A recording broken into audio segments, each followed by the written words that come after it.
Hello everyone and welcome back to the channel.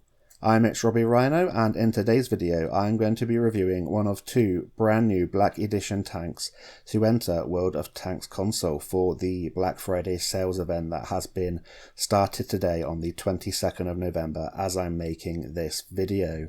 In particular, this video will be focusing on the Tornvagn, which is this tank here on the left with the very small turret front. It has an impenetrable turret front, and I really do mean that. It has a 120mm gun. It's a single shot gun with pretty poor DPM, but it does slap pretty hard as it's a 120mm gun, and it's got pretty good all-round armor, and you can side scrape in this thing, and it's going to be a tier 8 beast, and I'll be telling you why in today's video. So we're going to be going over all of the stats of the Tornvagn in today's video. We're going to pop over here to tanks.gg and have a look at the armor profile and how to take this thing down. And I'm also going to show you my commander and equipment setup and some gameplay at the end to demonstrate how beastly this tank is. But first, let's scroll on down here and have a look at the price. Well, if you wanted the Tornvagn with the other Black Edition tank, it's the Tier 9 American Tank Destroyer, the TL7. You could buy them both in a bundle called the Rookie Duo Bundle, 13,900 gold for 50% savings. And for two tanks, with one of them being a Tier 9 premium tank, I'd say that's a pretty good price. But if you just want the Tornvagn on its own, 7,000 gold, base bundle, 30% savings, and it's a pretty meta tank in terms of the ridgeline meta and hold down meta, and it's going to be very powerful indeed. And if you like that kind of gameplay and you can put up with the reload and the mobility, then that's going to be a good price, and hopefully I'll explain why in today's video. But let's head over here to this Excel spreadsheet where we're going to be comparing the Tornvagn to three other competitors. They're all tier 8 heavy tanks and premium tanks, in the form of the T-34, which is an American tier 8 heavy tank, the Charlemagne, which is a British tier 8 premium heavy tank, and the famous Löwe, which is a German tier 8 premium heavy tank. All have single shot guns, so they're good competitors to the Tornvagn and a good comparison for this review. And the T-34 and the Löwe both have Black Edition tanks, which means that they have a 75% XP bonus like the Tornvagn does. So we're going to first look at the bonuses, and then we're going to have a look at the raw stats and compare and see how the Tornvagn holds up to the other tanks in this comparison. So like I've just said, Tornvagn 75% XP bonus. That's the speciality of the Black Edition tanks.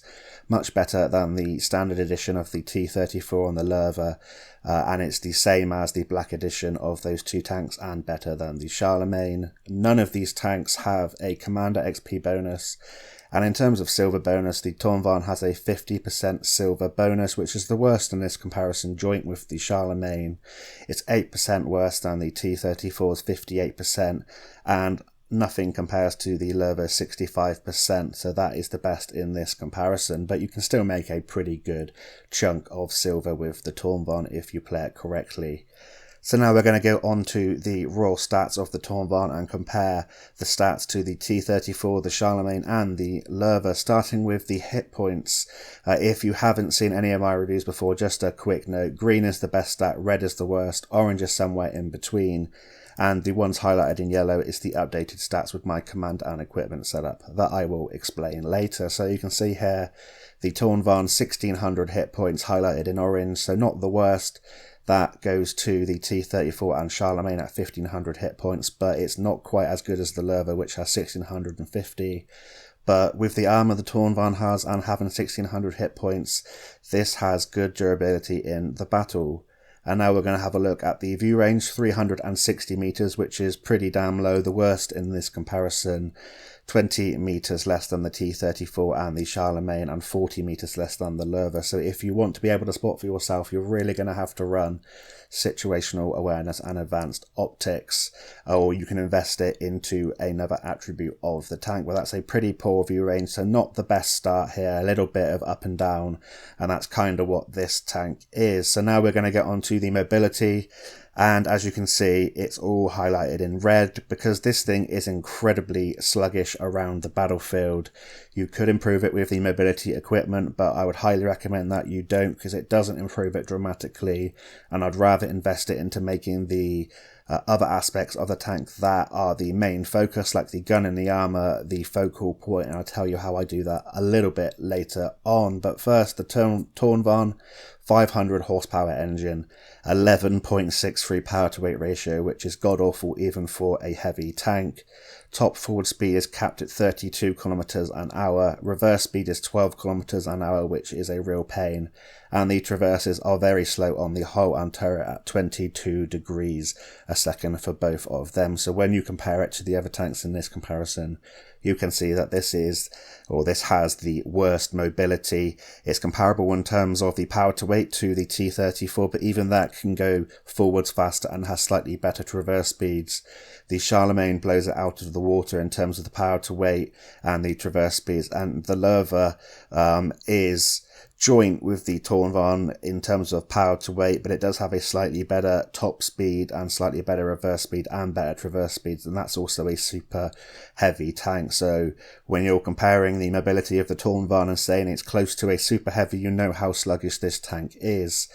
You can get that turret traverse up with some gun handling skills, as you've seen here with this figure of 27.41 degrees a second, and I'll tell you why that is in just a little bit. But be warned, this is very sluggish, so if you hate slow tanks, this might not be the one for you. But let's have a look at how the gun performs as we get on to its 120mm gun. So the Tornvagn has a 120mm gun, the T-34 has a 120mm gun, as does the Charlemagne, and the Löwe has a 105mm gun. Poor Löwe with its poor alpha damage.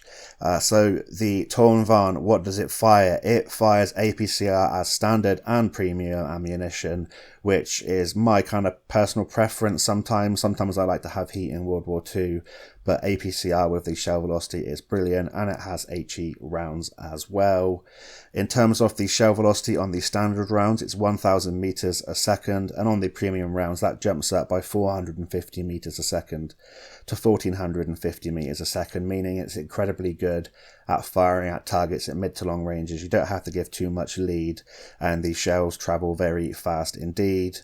However, be warned that as it's not heat as a secondary ammunition choice, you will lose penetration over distance. So if you're firing at long ranges and you're firing at thick armor, it might not go through. However, you do have a good penetration value, which we'll get onto in just a little bit. But the HE rounds have 680 meters a second, kind of to be expected with HE, so just bear that in mind when you're firing at the artillery. Make sure to give a little bit more lead. So the standard penetration on the Tornvagn's 120mm gun, as you can see here, is best in this comparison at 248mm. The best in this comparison for the premium APCR as well at 297mm of penetration, joint with the T-34, which is absolutely fantastic news. And the HE is pretty good at 60mm. That can penetrate quite a few of the light tanks and quite a lot of the artillery, and that of course will jump up your alpha damage. Speaking of alpha damage, on this 120mm gun, it is 400 for your standard and premium rounds and 515 if you penetrate an HE round. That's the same as the T-34. The Charlemagne has 440 alpha damage on its standard and premium rounds, and the Löwe, as it has a 105mm gun, has 320, so that's a big plus for the Tornvagn. In terms of shell velocity, it has the best shell velocity on any premium round in this comparison, only just beating the premium round, the APCR on the Löwe, but great shell velocity, great penetration, and a nice chunking 400 alpha damage. So even with the poor DPM, which I'll show you in just a bit, this does chunk your opponents down, and if you're given this tank the time and the ridge lines to reload constantly over and over again, it can take you out surprisingly fast considering its poor DPM. One thing to note, that the Charlemagne in this comparison has that slow or low velocity gun, meaning that its shells travel extremely slow, so it slaps a little bit harder, but it's very hard to hit tanks that are on the move at mid to long ranges. and it can feel quite derpy with that 120mm gun on that tank. The T-34 was buffed. It might have been buffed more than once, but that gun feels okay now, and it's very comparable to the Tornvagn gun. However, the Tornvagn does have that better shell velocity, and in terms of the Löwe, very good shell velocity, great premium penetration, I should say, at 294mm, but the Tornvagn does have that 248 of lovely standard penetration for a Tier 8 heavy tank, which is fantastic if you want to make the most of that 50% silver boost. So now we get on into the gun handling then of the Tornvagn and how does it stack up. Well, there's a bit of green, bit of orange and a bit of red, so a little bit of everything here. It's got the best aim time in this comparison at 2.3 seconds, meaning that you don't have to invest in a gun laying drive if you don't wish to. It's got the worst joint accuracy at 0.44 with the Charlemagne, and that's kind of to be expected with the 120mm gun being a slightly higher caliber gun, but the T-34 blows this tank out of the water in terms of the accuracy on a 120mm gun at 0.35, and the 105, as to be expected on the Löwe, as it's a German tank, is very accurate indeed at 0.33. So this poor DPM that I was going on about at the start, it has a rate of fire on the Tornvagn of 4, meaning that your DPM with the 400 alpha damage is a lowly 1600. That's not quite the worst, that goes to the Charlemagne, but only by 20. The best DPM goes to the T-34 at 1848, and the Löwe is somewhere in between with its 105mm gun at 1600 DPM. As it's 1600 DPM, that means you have a reload of 15 seconds, so yeah, 4 rounds a minute, so a very long time to wait for that 400 alpha damage. But with the command and equipment skills that you can put on now since the update 6.0, you can get that reload down to a very good level, and as you can see here on the right, I've got it down to 10.67 seconds. The ammo capacity is pretty low at 38, but you'll be hard placed to finish all of your rounds in a single battle with the pretty bad DPM. However, it's nothing like the Löwe, which carries 80 rounds. However, that is a 105mm gun. It's comparable to the T-34 and not as good as the Charlemagne. And lastly, in terms of the gun depression and gun elevation, it's 10 degrees of depression and 20 degrees of elevation. 10 degrees, the same as every tank in this comparison, great on ridge lines.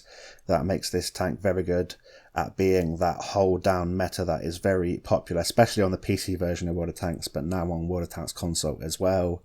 It has 20 degrees of gun elevation, not quite as good as the Löwe's 38, but 5 degrees better than the T-34 and the Charlemagne. So it's a little bit of a up and down in terms of the stats. For the Tornvagn, you have that pretty horrific mobility, which I wouldn't recommend trying to get up because you're just going to make the gun handling and your DPM worse. However, you have great standard penetration, great premium penetration, and your shell velocities are great, as is the alpha damage at 400. You have very nice aim time, which means that you can invest your commander and equipment skills into your accuracy. And your DPM is low, but not the worst in this comparison. And the Charlemagne is a pretty powerful tank, and I've done a review and I'll link that at the end of that tank. And if it's comparable to that, then it isn't by no means a bad thing if the armour holds up. So we're going to go over, have a look at the armour viewer on tanks.gg now, then I'll come back and tell you my commander and equipment setup and how I like to play the Tornvagn. So this is the Tornvagn here on tanks.gg. You can see the live armor viewer here where it shows you the armor effectiveness at different angles. So here's the Tornvagn if it is looking at you, and you can see that this turret is extremely small. When its gun's pointing at you, you can hardly see any of the turret at all, only the gun. So if you fire at this, you're probably just going to get your shot absorbed by the gun or damage their gun. You could try and go underneath here, but you know, look at that, you need 350mm even straight on to go through even the bottom part of the turret there. In terms of the upper plate then, that will be a ricochet angle because it's above 71 degrees, meaning that you're going to have to get above it if you want to penetrate that part of the upper plate. It has this little mid-ridge here, but don't be fooled into shooting that or baited to shooting that when it comes round a corner. It's extremely strong indeed. It's a 260mm plate, and dead on you're going to need about 260 to 270mm of effective armour, and that's to have a 25% chance of going through, so an extremely strong mid-plate. The lower plate is your best bet from the front if the Tornvagn shows it to you. It's a 100mm lower plate. Straight on you're going to need about 175mm of penetration to go through reliably, and if it's angling at kind of 45 degrees, you're going to need about 180 to 200 on the outer edges here, as you can see, to go through reliably. So that's it from the front. One other thing to mention actually is these little plates here of 200mm above the tracks. You can actually penetrate them from the front. So if this thing is side scraping, that will be a weak point, and I'll talk you through that when we talk through the side armour. But let's have a look as if this thing was using its 10 degrees of gun depression. So say you're on a ridge line, the green lower plate here is covered. This is all you have to shoot at. You just can't penetrate it. You can damage its gun, and that is all you can do. If it lifts its gun and you have a shot underneath there, really high penetration rounds from a tier 10 tank destroyer might go through. But that's even if you hit the thing. If this thing's wiggling on a ridge line, moving backwards and forwards and side to side, you'll be hard. It's going to be very hard, I should say, to even hit the damn turret because it's so small. And there you can see auto ricochet angle, 81 degrees on the upper plate. This mid plate here is going to be about 273mm to 280mm of effective armour if you have a chance to shoot that. And even then, if it's angling slightly or a little bit, that jumps up to nearly 300mm of effective armour. So this thing is incredibly difficult to penetrate at the front. If it's coming over a lip, your best bet would be to shoot underneath here, above the tracks but below the whole armour there, and you can go through with 53mm. It's a thin shot, but it might be your best chance to get it, and the worst case scenario, you're going to track it in place for people that might be able to get its side.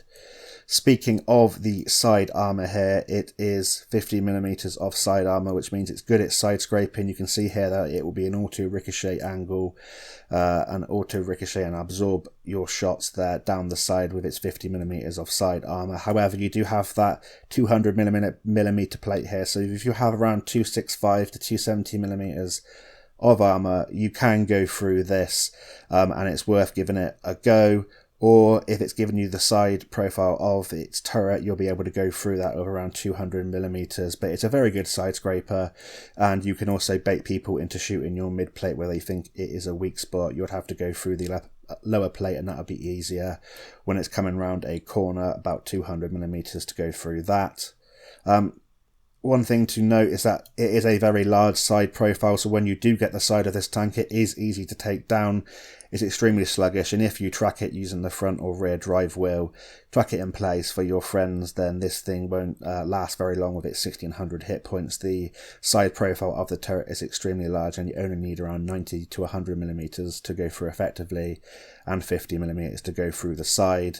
The rear of the tank is 40mm, and the rear of the turret you're going to need about 85mm of penetration to go through. One other thing to mention is that it only has 2 degrees of gun depression over the back, so if this thing's running away and you can get up behind it with an ELC or something, it won't be able to depress its gun and shoot you. But yeah, all in all, this thing is an absolute monster on the ridge line. When you're looking at that thing, you should be very terrified.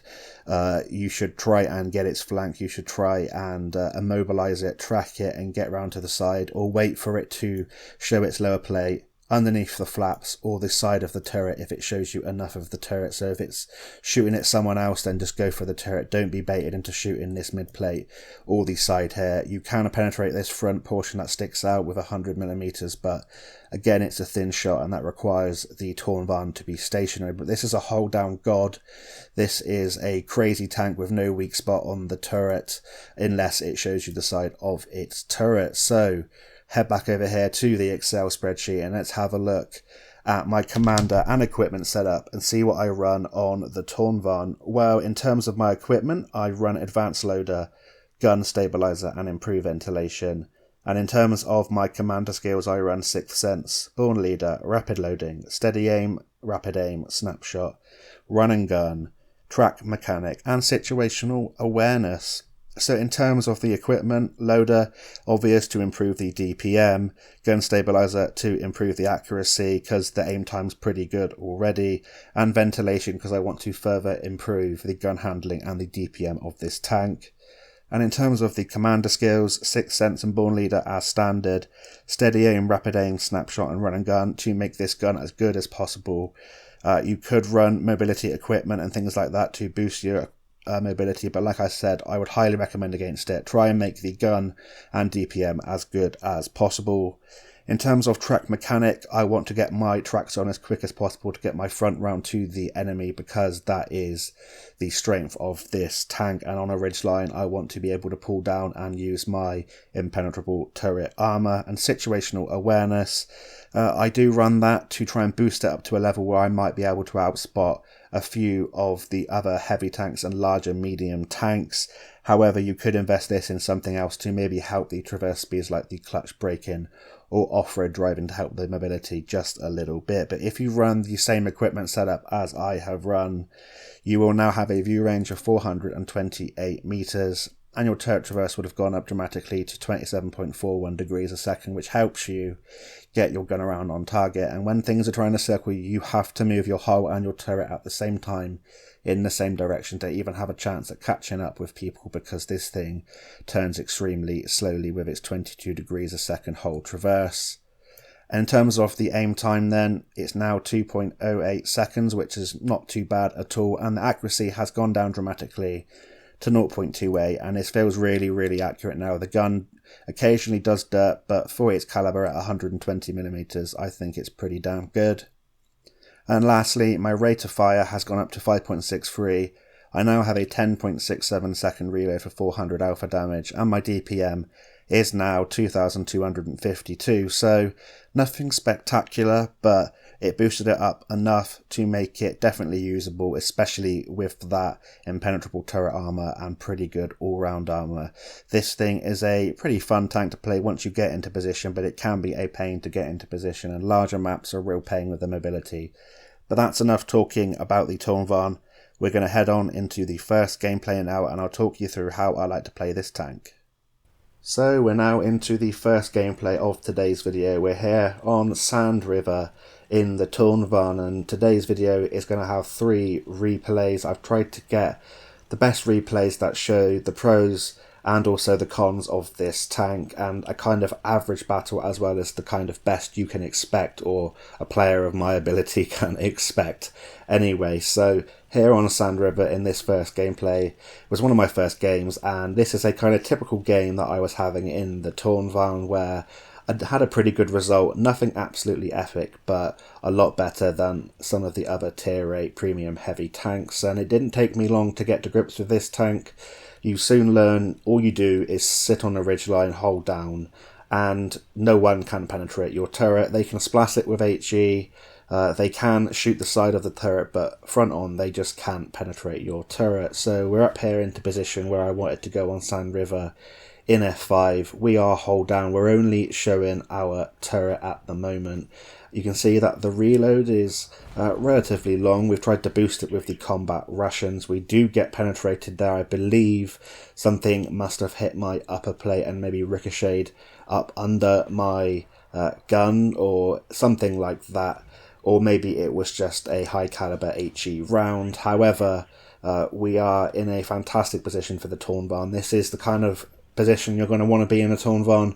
Hold down, you're going to want to show as little of your upper plate as possible, and if possible only show your turret. So when tier 6s come at you trying to take you down, they really don't know what this tank is yet, and this poor VK 3001p soon gets taken out. We put our one shot in, and yeah, we just casually sit there and reload whilst our teammate, our T-3485, takes him out. So we're up to nearly 1600 damage already, so even with the poor DPM, if you do hit your shots the damage does rack up quite nicely. We've blocked 220 and we've got 48 assistance, so well done me. But sometimes you'll have games where you'll block a heck of a lot, and sometimes you'll have games where you won't block a lot. But the reason for that is because people just stop shooting you because they can't even hit your turret, they can't penetrate your turret, you're not showing them the side of your turret, so there's not much you can do. But you just saw there, sometimes the gun does derp a little bit. I didn't let it aim in fully, I hit the ridge, and then my second shot, all I did was critical damage. However, we got the assistance for that, so we're now up to 337 assistance, and there's an enemy Tornvagn. We put one shot into his upper plate, and then we're going to see if we can come and finish him off. And we're firing standard rounds at the moment, so standard APCR.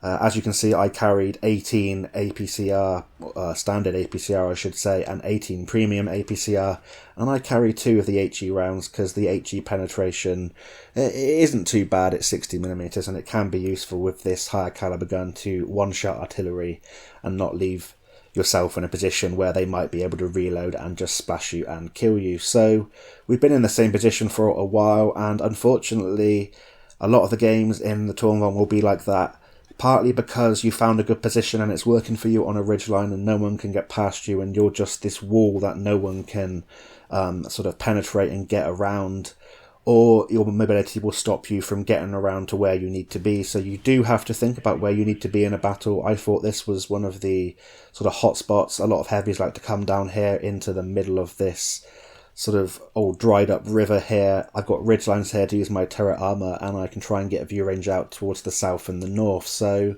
we've picked up 2.3k damage. I'm very positive at the moment. I've still got 1,000 hit points. There is a tier 6 in front of me in the form of the Rudy. I remember there's a tank destroyer to my right, so I do come down to get out of the way of that tank. I was going to try and ram the Respectable Sig there to take him out of the game. However, we only got one final shot into him. That was too aggressive there, I was too reckless. But I think I was just in a rush to try and get some gameplay, because I know how important the reviews are to sort of try and figure out what the tank's all about and how to take them down and how good they are. So I rushed it a little bit at the end, but we still had a relatively good impact.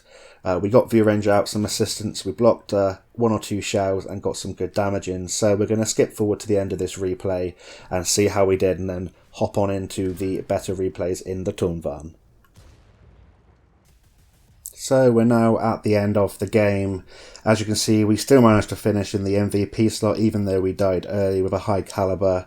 We finish with 1,340 base experience points, 3 kills, 2.7k damage, 1,000 assistance, and 330 blocked, with a healthy profit with a premium account of 131,000 silver, and that's without a silver booster, and it's just the silver booster from finishing the Awakened season. So now we're going to skip on into the second gameplay, and these last two are better gameplays, and they show what you can achieve in the Tornvagn if you're patient with it and your opponents give you the time to put your mediocre DPM to work.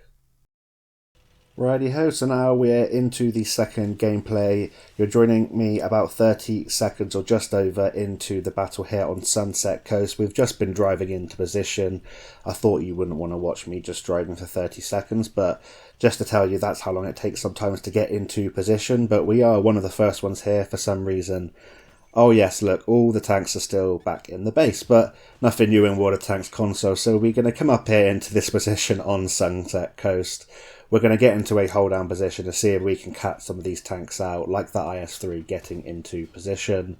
First shot into the IS-3 goes through, second one derps a little bit into the T-150, so you're seeing a little bit of the kind of derpy gun nature of this tank, but for the most part it feels really nice. So I wouldn't usually come to this particular position, but there are no artillery on either team, and that makes me more confident in coming to this position, because usually this would be bombarded by artillery, and I wouldn't be able to sit here for too long, and it's no good having turret armour when artillery just completely takes you out. So another contender, like in the last game, has come over the ridge, just fed up of having nothing to shoot at.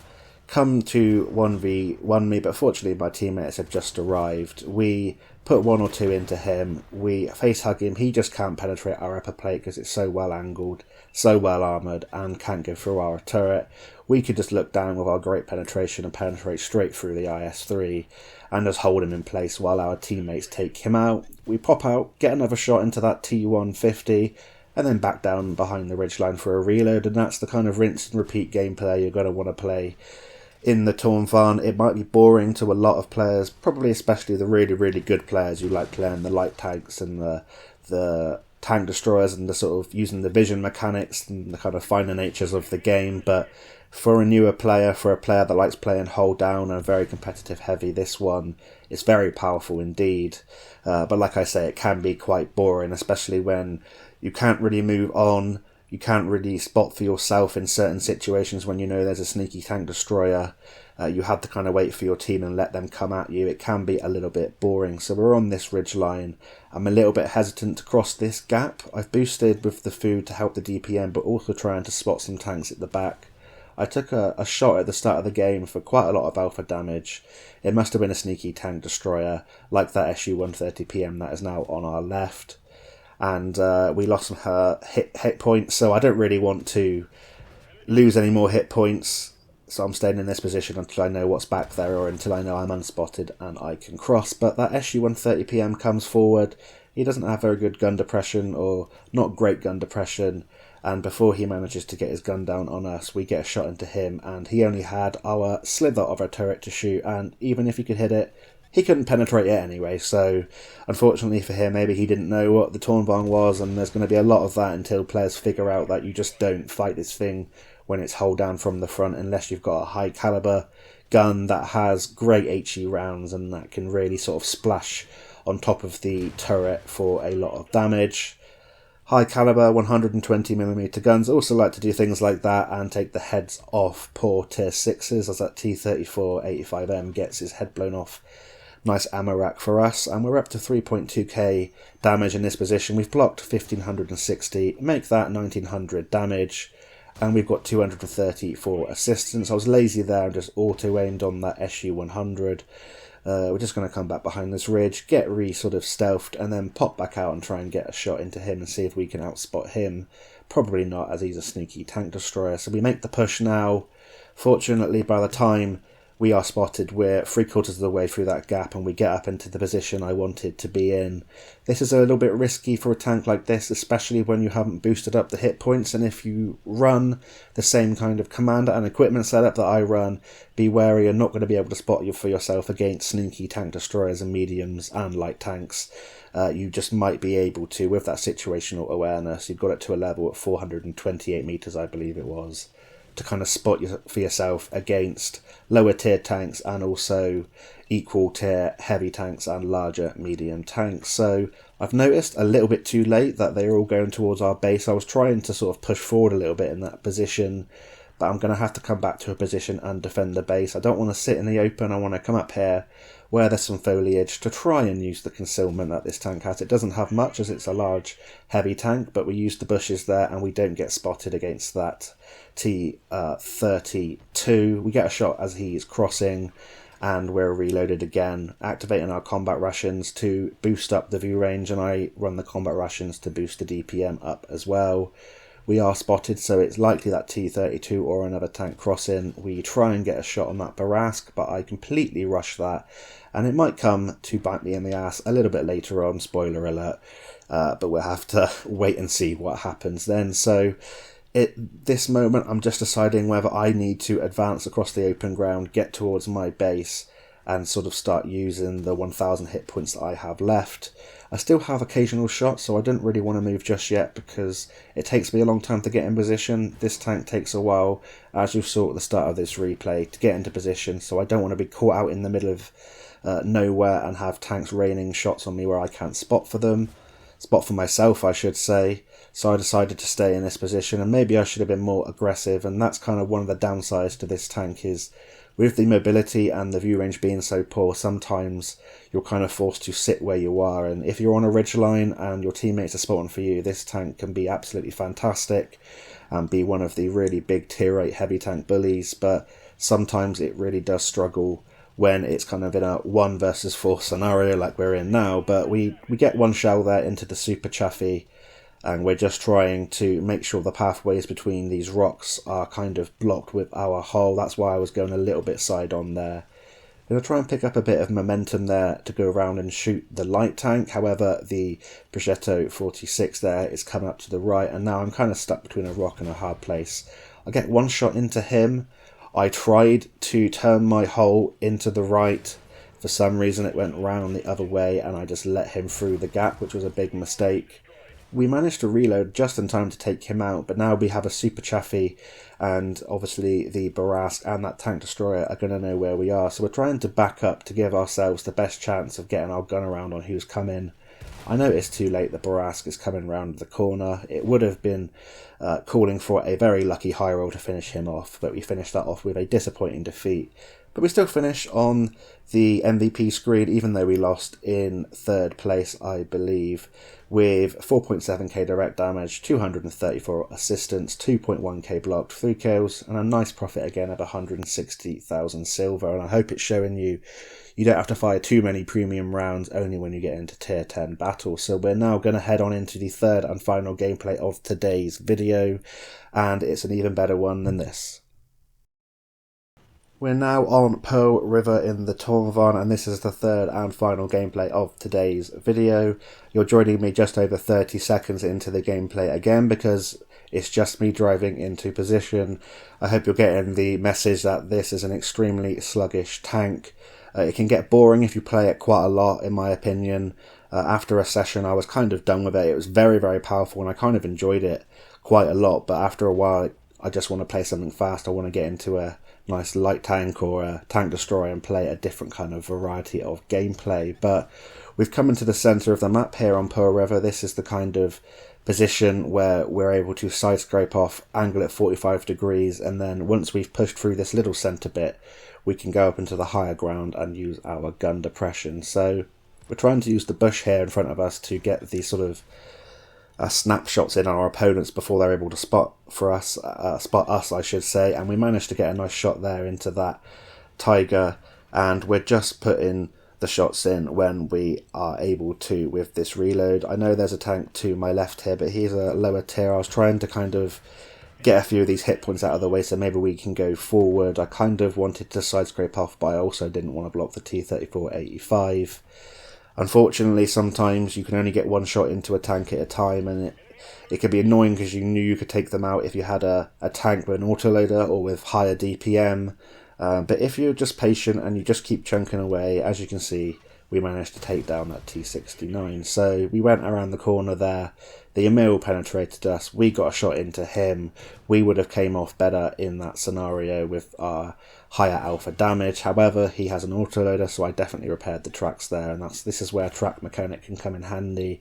I'm now going to be side scraping out and protecting myself, but also the tier 6 behind me.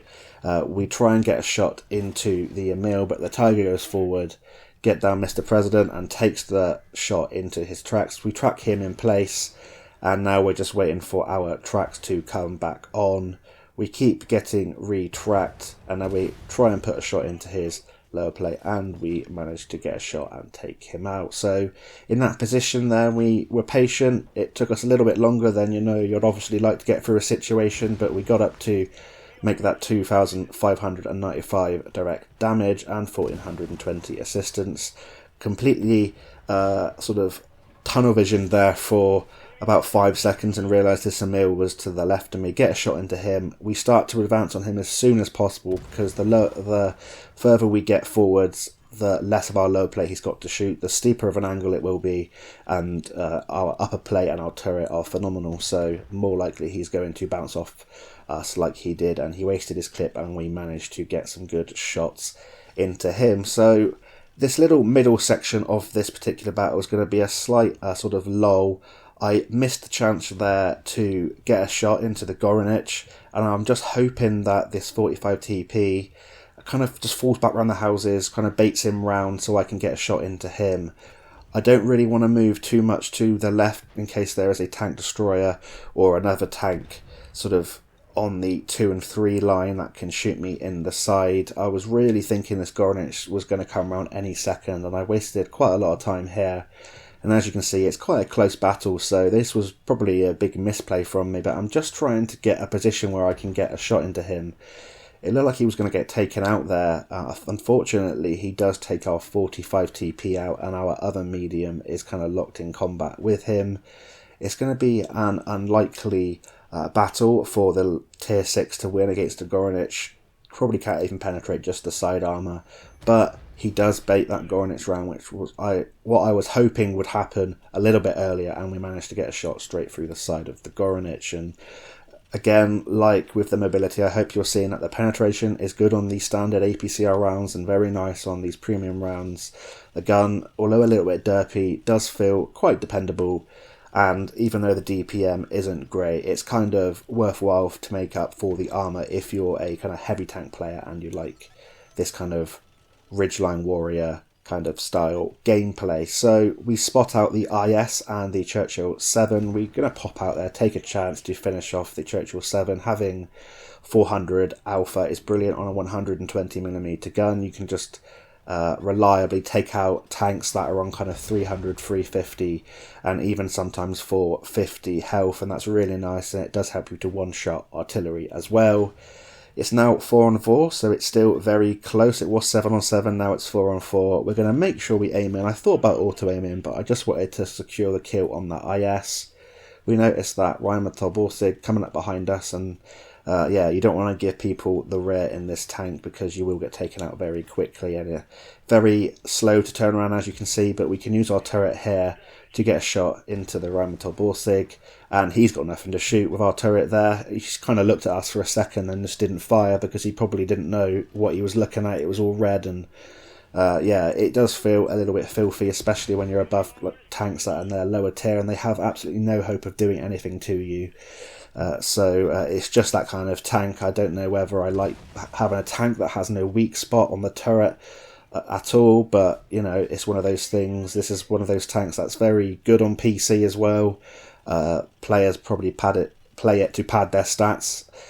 It's probably got a very good win rate as well. That'll be interesting to see. But a lot of the players find it quite boring, or the streamers that I watch anyway, they don't want to play it because it's just a boring kind of gameplay because of the mobility.